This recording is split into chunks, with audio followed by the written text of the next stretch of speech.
یہ کئی 100 بیماریوں کا علاج ہے۔ آج سائنس اس کو گولڈن ملک کا نام دیتی ہے۔ کم کھانا انسان کھاتا ہے اور زیادہ کھانا انسان کو کھاتا ہے۔ محترم بھائیوں نے سوال پوچھا کہ سر آپ اکثر کہتے ہیں کہ صبح کا کھانا 60% کھانا چاہیے، دوپہر کا کھانا 30% کھانا چاہیے اور رات کا کھانا مغرب سے آدھا گھنٹہ پہلے 10% کھانا چاہیے۔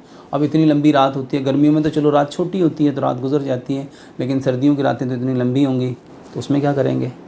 بہت اچھا سوال ہے میرے محترم بھائی اور بہنوں۔ اگر ہم دودھ کو دیکھیں، دودھ ایک مکمل غذا ہے۔ نبی صلی اللہ علیہ وآلہ وسلم نے پوری زندگی دودھ باقاعدہ جو معمول کے ساتھ پیا وہ رات کو ہے۔ آپ لوگ سن کے حیران ہوں گے کہ پوری دنیا میں یہ بات اوتھینٹک ہے کہ دودھ کو ہضم کرنے والا جو انزائم ہے وہ پیدا ہی مغرب کے بعد ہوتا ہے۔ دودھ ایک مکمل غذا ہے اور نبی صلی اللہ علیہ وآلہ وسلم سونے سے پہلے دودھ پیا کرتے تھے۔ اور میں اکثر اپنی تقاریر میں ایک دودھ کے بارے میں بتاتا ہوں کہ ایک دودھ بناؤ۔ آج سائنس اس کو گولڈن ملک کا نام دیتی ہے۔ سٹار باکس میں واللہ جو لوگ باہر ہیں وہ تو جانتے ہیں، سٹار باکس میں جا کے آپ انہیں کہیں ہمیں گولڈن ملک چاہیے، تو گولڈن ملک میں کیا ہوتا ہے؟ اس میں ہلدی ہے، اس میں دار چینی ہے، اس میں سونف ہے۔ میرے محترم بھائی اور بہنوں، یہ کئی 100 بیماریوں کا علاج ہے۔ سمپل میں آپ کو بتاتا ہوں، 50 سال پیچھے جاؤ، جب کسی کو چوٹ لگتی تھی، جب کسی کو انر میں انجری ہوتی تھی، کسی کو نیل پڑ جاتا تھا، کسی کو گرتا تھا، یا کسی کی پرانی دردیں دوبارہ سے ری اپیئر ہوتی تھی، سردیوں میں جو پینز دوبارہ سے ری اپیئر ہوتی ہیں، تو میرے محترم بھائی اور بہنوں اس کے لیے بڑے کیا کہتے تھے؟ اس کو ہلدی، دال چینی اور سونف والا دودھ پلاؤ۔ ایک گلاس دودھ لو، اس میں آدھی چائے کی چمچ ہلدی، آدھی چائے کی چمچ دار چینی، آدھی چائے کی چمچ سونف ملاؤ، اس کو اتنا پکاؤ اور اس میں 2 سبز الائچی اور 2 لونگ ملا دو، اس کو اتنا پکاؤ کہ ایک گلاس دودھ پونا رہ جائے۔ میرے محترم بھائی اور بہنوں، رات کو دودھ پیو۔ اس کے ساتھ اگر دودھ سے آپ کو لگتا ہے کہ نہیں یار میری ابھی بھوک پوری نہیں ہوئی، تو ہم کیا کر سکتے ہیں؟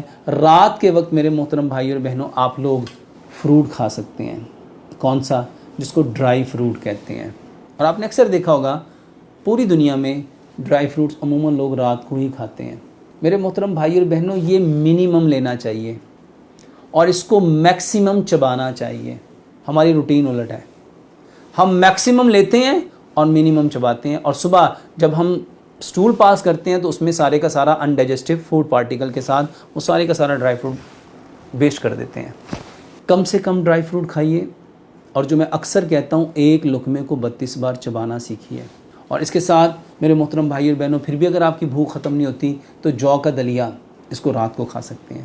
اس کے علاوہ بہت سارے حلوہ جات ہیں جو اکثر جب سردیاں آتی ہیں تو آپ نے دیکھا ہوگا اس کو کھانے کا وقت ہی رات کو ہوتا ہے۔ آپ اس وقت، حکیم لقمان ایک بہت پیاری بات کہا کرتے تھے، کم کھانا انسان کھاتا ہے اور زیادہ کھانا انسان کو کھاتا ہے۔ اگر ہم اس کو حدیث کے اکارڈنگ دیکھیں تو نبی صلی اللہ علیہ وآلہ وسلم نے فرمایا مومن ایک آنت کھاتا ہے۔ ہمارے ہاں کیا ہوتا ہے؟ ہم کھائے جاتے ہیں۔ نبی صلی اللہ علیہ وآلہ وسلم نے فرمایا سب سے بدترین جو برتن ہے جو اس کو انسان بھرتا ہے وہ پیٹ ہے۔ میرے محترم بھائیوں، پیٹ کو میکسیمم نہیں چاہیے، پیٹ کو ایسا کھانا دو جو اس کو انرجی دے، اور انرجی کے لیے اللہ تعالیٰ نے دانت بنائے تھے۔ انفارچونیٹلی ہم لوگوں نے آج تک دانتوں کی فزیک کو سمجھ ہی نہیں پائے۔ یہ دانت 4 طرح کے کیوں بنے؟ یہ کاٹنے والے، پھاڑنے والے، چیرنے والے، پیسنے والے دانت رب نے کیوں دیے؟